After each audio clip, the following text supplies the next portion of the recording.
Okay ဒီမှာတွေ့ရတာတော့ကျွန်တော်တို့ဒီဘက်ကဆိုင်ငယ်ပါเนาะဒီကောင်က Sage တန်ဆိုင်ငယ်ဖြစ်တယ်ဟိုဘက်ကကျွန်တော်တို့ဒါ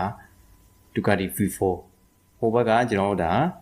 BMW ဟိုဘက်အစုံဆုံးကလည်း BMW ပဲပေါ့เนาะ Okay ဖြုတ်တာကြည့်အောင်ရှက်ဆိုရယ်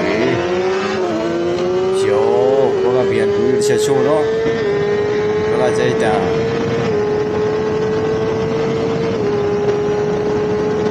လမ်းရတဲ့ရှယ်ကောဟိုကြော်တော့ပါနော်တော့လည်းကြော်တော့ပါပြန်ပြစ်လိုက်မယ်နော်ဟိုကတာဟာထုတ်တဲ့အချိန်မှာနော်ဒီဘက်စိတ်တန်တယ်ဟိုကပြန်ပြီးရတော့ကျန်းတယ်